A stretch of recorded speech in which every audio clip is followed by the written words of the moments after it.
Assalamualaikum warahmatullahi wabarakatuh. Nama saya Ferry Kurniawan dari kelas 12 IPA 6 absensi 14. Di sini saya akan menyampaikan materi tentang statistika.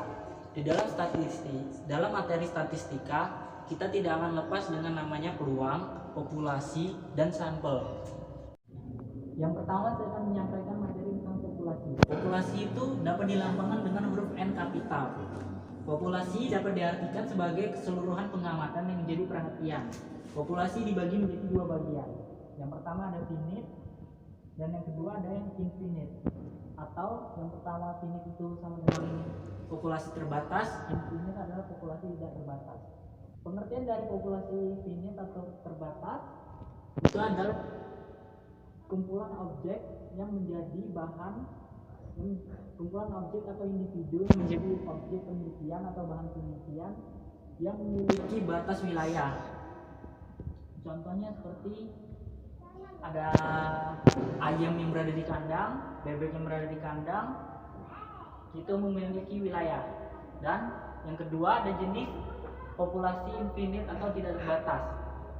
Sama dengan halnya populasi terbatas, infinite juga adalah suatu objek yang menjadi bahan penelitian yang tidak memiliki batas wilayah, seperti misalnya bintang di angkasa, bulan di angkasa, atau semacamnya. Contoh dari populasi dalam kehidupan pendudukan sehari-hari di Indonesia adalah dilakukannya BPJS. Contoh populasi yang dilakukan dalam pendudukan sehari-hari adalah dalam nyata, yaitu dengan sensus penduduk yang dilakukan oleh BPJS. Lalu yang kedua ada pengertian sampel. Dalam arti kamus bahasa Indonesia atau arti dalam bahasa Indonesia, sampel itu adalah contoh. Nah, contoh juga bisa kita simpulkan dapat diartikan suatu himpunan bagian dari populasi. Sampel juga dapat kita anggap sebagai perwakilan dari populasi yang hasilnya dapat mewakili seluruh gejala yang diamati. Lalu kita masuk ke tabel distribusi. Di tabel distribusi di sini saya memiliki data sebagai berikut. Nah, di dalam data ini kita dapat membuat tabel distribusi. Oke. Tabel distribusi seperti ini gambarnya. Dan di sini kita memiliki nilai. Kita misalkan saja buat nilai 1 sampai 5, lalu 6 sampai 10, 11 sampai 15, 16 sampai 20, 21 sampai 25, dan 26 sampai 30. Lalu kita cari frekuensinya dari dalam data tersebut. Nilai 1 sampai 5 di dalam data tersebut terdapat 7 angka. Jadi frekuensi dari 1 sampai 5 adalah 7 angka. Lalu tabel kedua dari 6 sampai 10 di dalam data tersebut kita dapat ada 8 angka dan seterusnya kita cari sampai selesai. Dan ini hasil dari tabel tersebut. Lalu 23 gitu loh.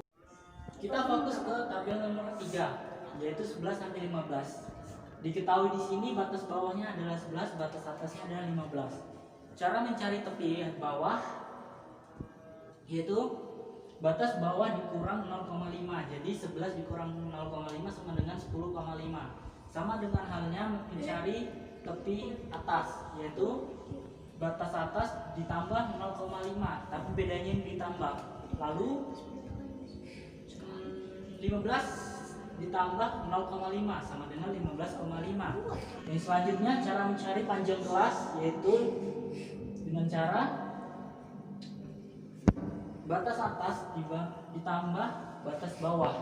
Hasilnya jadinya 26. Nah, lalu kita mencari titik tengahnya yaitu dengan caranya adalah setengah ditambah dalam kurung batas atas ditambah batas bawah. Jadi hasilnya sama dengan 13. Lalu kita selanjutnya membuat histogram. Seperti gambar di sini histogram yang saya buat guna mencari tepi kelas. Histogram seperti ini, lalu kita dapatkan tepi kelas seperti pada tabel di atas ini.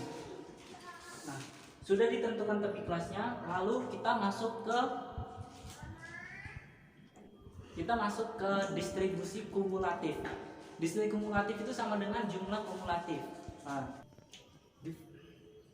itu frekuensi. Lalu kita masuk ke distribusi frekuensi kumulatif. Distribusi frekuensi kumulatif itu sama dengan jumlah kumulatif. Nah, dari frekuensi kumulatif ini kita bisa dibagi menjadi dua, yaitu frekuensi kumulatif kurang dari dan frekuensi kumulatif lebih dari. Seperti di sini sudah tertera. Dalam frekuensi kumulatif kurang dari dihitung dari banyaknya data yang kurang dari nilai tepi atas setiap kelas interval. Contohnya seperti ini. Di dalam tabel yang saya sediakan, cara kita mencari frekuensi kurang dari yaitu kita ketahui dari tepi kelas dan frekuensi. Di sini kita mendapatkan tepi kelas dari 0,5 sampai 5,5. Yang namanya kurang dari kita cari yang nilainya kurang dari 5,5. Di sini ada 7 orang di frekuensi, ada 7 orang, ada 7 datanya. Kita tulis 7. Jadi hasilnya 7. Yang kedua, kita lihat tepi kelas berikutnya. Di sini yang kurang dari 10,5 ada 7, lalu ditambah dengan ada 7 dan juga ada 8. Lalu 7 dan 8 ini kita jumlahkan, dan ini hasil frekuensi kumulatif yang ini. Yang berikutnya. Sama dengan hal yang mencari frekuensi, dengan cara yang sama kita mendapatkan hasil seperti ini. Lalu kita membuat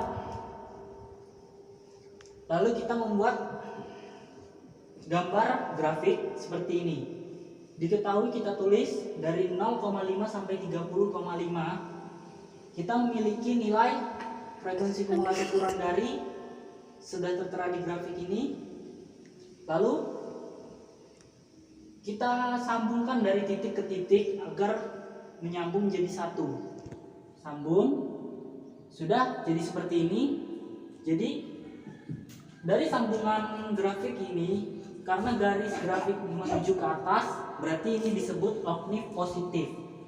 Lalu sekarang kita masuk ke frekuensi kumulatif lebih dari. Cara mencarinya itu dengan cara dihitung dari banyaknya data yang lebih dari tepi bawah setiap kelas interval. Sama dengan cara mencari tepi bawah kurang dari. Cara mencarinya sama hal dengan frekuensi kumulatif kurang dari, yaitu sama halnya dengan ini. Kita memiliki tabel di sini, lalu kita cari sama dengan halnya tepi kelas dan frekuensi. Di sini nilai yang lebih dari 0,5 kita cari dari bawah saja. Frekuensi kumulatif lebih dari kita mencarinya dari bawah, berbeda dengan frekuensi kurang dari. Kita dari tepi bawah, yaitu nilai yang lebih dari 25,5. Di frekuensi terdapat 2 orang. Jadi dalam frekuensi kumulatif lebih dari terdapat 2 orang. Lalu kita menghitungnya dari bawah ke atas. Berikutnya, nilai yang lebih dari 20,5. Nilai yang lebih dari 20,5 terdapat 4 orang. Nah, sama halnya dengan kita tambah jumlahnya. Jadi cara menghitung kumulatif frekuensi lebih dari, jadi 2 ditambah 4 sama dengan 6. Ada 4, ada 2, jadi frekuensi lebih darinya ada 6. Sama dengan caranya, kita hitung semua sama dengan caranya, lalu kita menemukan hasil seperti ini. Sudah kita temukan frekuensi kurang dari dan frekuensi lebih dari yang kita hitung dari tipe kelas dan frekuensi. Lalu kita kembali ke grafik yang tadi sudah kita buat, yang sudah saya buat, yaitu kita sudah tadi menemukan grafik frekuensi kumulatif kurang dari. Dan di sini kita akan mencari frekuensi kumulatif lebih dari. Tepi kelasnya sama, kita mencari nilai tadi. Tepi kelasnya sama, kita tadi sudah mencari nilai tadi, yaitu di sini kita masukkan nilai-nilai dari 0,5-nya atau bisa dari 25,5. Kita cari dari 0,5. Dari 0,5 di sini ada di sini ada 30, dan di 0,5 di tepi pertama ada nilainya 30, tepi kedua ada nilainya 23, tepi ketiga ada nilainya 15, tepi keempat ada nilainya 11, tepi kelima ada nilainya 6, tepi keenam ada nilainya 2. Lalu kita dapatkan grafik seperti ini. Nah, kita sambungkan titik dari titik menjadi garis. Kita sambungkan, lalu kita menemukan bahwa grafik frekuensi kumulatif lebih dari itu menurun, dan ini yang disebut dengan oktav negatif. Yang di atas adalah oktav positif dan yang ke bawah adalah oktav negatif.